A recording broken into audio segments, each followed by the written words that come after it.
Hi, I'm Rick Jensen. Welcome to my fly bench. This video is part 2 in a series on the caddisfly. If you want to see part 1, click the link in the upper left corner and you can return to this video. The caddisfly hatch, like many other insects, happens in 3 distinct stages. Stage 1 is when the pupal form of the bug is rising to the surface through the water column. Stage 2 is the emergent stage, and of course the final stage is the adult. The caddisfly emergent stage is an important and exciting one because this is when we begin to see surface action. This stage can be further divided into 2 phases. Phase 1 is when the emergent bug is drifting helplessly in the surface film. Its pupal husk is not yet split and no wings are yet apparent. Phase 2 is when the wings have begun to emerge, but the body of the bug is still trapped in the pupal husk.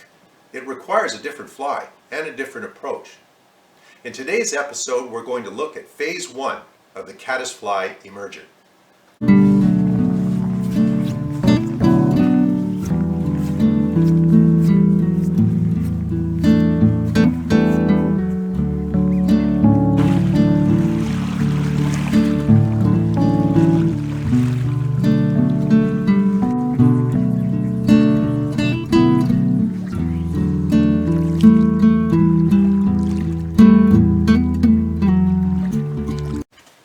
Welcome back. You know, knowing when to fish the emerger stage of any insect is a very important ingredient to your success in a day of fishing. Let's say you've been fishing the pupal stage of the caddisfly throughout the morning to good success, but now the action is slowed. You can see trout dimpling the surface, but no adults are yet apparent. It's obvious that the fish are taking the emerger. Let's take a look at the materials you're going to need to tie phase 1 of the caddisfly emerger.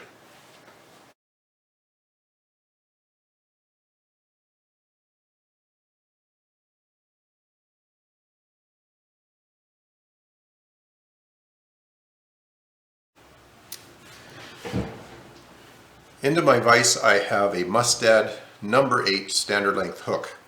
To that I'm going to be adding my 6/0 black tying thread. It's not too heavy, but a little heavier than what I use for chironomids and other small flies. I want something with a little more stouter cord for handling deer hair. And speaking of which, our first order of business is to tie in our deer hair tail, and we're going to go with a fairly sparse tail. We cut off a cluster of deer hair from the hide, and then because the tips are all varied lengths, we use our deer hair stacker here to stack the deer hair. Mine comes with a brass sleeve insert. So insert that tips first, give it a bunch of taps on the table just to get those deer hair tips to stack in a line. And as we pull it out, all our deer hair tips are aligned, and we can remove those from the sleeve. And at this point, I like to hold those tips and pull any short tufts of fluff or feather hair out that didn't align. Now we're going to line those tips up for the length we want. Don't want it too long, maybe 1/3 to 1/2 of the hook length shank, and line it up there where we want it. Then we pinch it down on the hook and tie them in with our tying thread. Now we tie them in up here rather than right at the bend because I want to avoid getting a bulky lump right at the bend of the hook there. And if we do that, tie in all our materials at the bend, we get an ungainly lump there. So we trim off the tag ends of that, pull that errant hair up there that we can get it, find it. There we go. Now our second material is also the deer hair. It's the deer hair shellback. And again, we can go on the sparser side there. Doesn't have to be terribly big cluster of deer hair. And when I cut it off, if it's too big, I just pull out a few strands to slender it down. Again, we're going to stack those, put them into the stacker tips first, drop them in there, give them a series of taps on the table, and get those tips aligned. There we are. Nice tidy aligned tips. And pull those out. pull any fluff from the base, and we're going to turn those around. You see all the tips are aligned there. Turn those around in our hand so the tips are facing forward. And we want to come up again, so not have everything tied in back here. Not too far back, forward, but a little bit forward of the bend. Tie those tips in and bring our thread back to the bend. Just there at the bend. Any loose hairs can come out. Again, less is more on this fly. Our next item is the hackle fiber. I'm using furnace. You could use brown, black, even grizzly. The key here is this hackle has to be of fine quality. You can tell a fine quality feather by how slender it is, how long and slender that tip is. Cheaper quality hackle feathers have a much wider base and they taper more rapidly, but and they're more webby. So I want a fine hackle feather in here. I'm going to tie that in by the tip because we're going to wind that forward palmered style. And we get a bit of crystal flash. I'm going to use as sparkle for this fly and a little bit of reinforcement for that hackle fiber. And we'll just tie that in there next and get that out of the way in the back. Now our body material is olive wool, just plain old olive wool, same kind you can get at the knitting shop, right? And we're going to tie in a section of that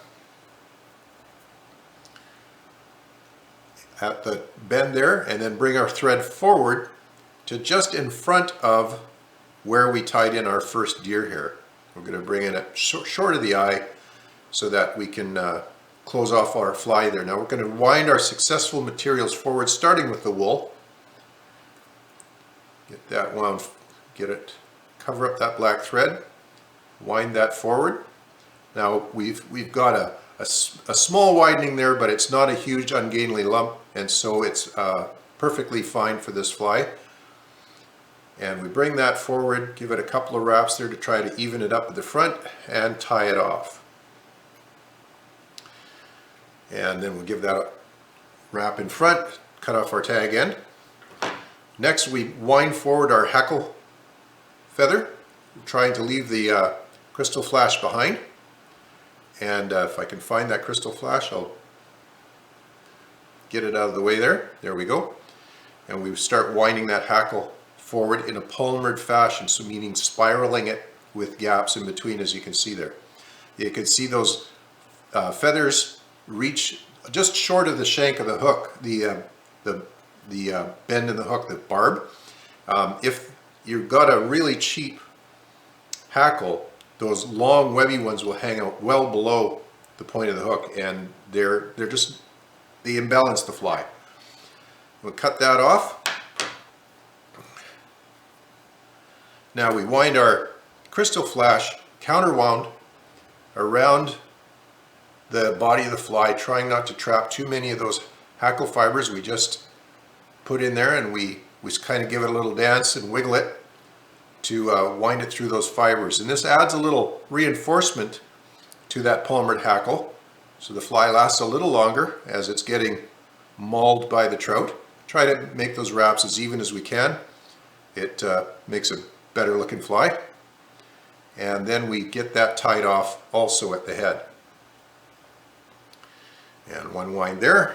And then finally we're going to bring forward our deer hair body as a shell back. Grab all those fibers without trying to get any of the tail, and we bring those forward as a shell back.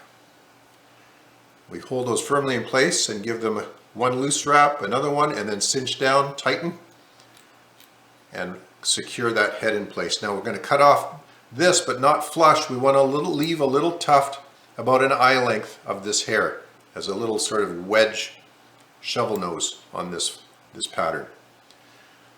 There we go. Get that little tuft there, and then we're going to touch up that thread with some brushable super glue. Wind that into the head and give it a whip finish. About 4 wraps of the whip finish. 2, 3, 4. And our final piece of work on this fly is to trim these bottom fibers off. We want the lateral ones coming out the sides, but we don't want the bottom ones. We want that body to sit in the surface film. And so we don't want it suspended above. So we're going to turn that fly over and give it a little haircut down here. Just give it a little shave on its chin, right? Without trying to cut through that crystal flash we were so careful to wind through there. And you can see the fibers of the hackle are sticking out both sides. They're not on the top because the shellback has pressed them down, and we've shaved the bottom clean so that body can sit in the surface film. This is a really fun fly to fish. The trout tend to sip these down as they're just sitting there as sitting ducks, quite vulnerable. And you may have to strike right away, or you may have to pause and wait for the tug as the trout takes it under the water. Tight lines out there, good luck, and thank you for watching.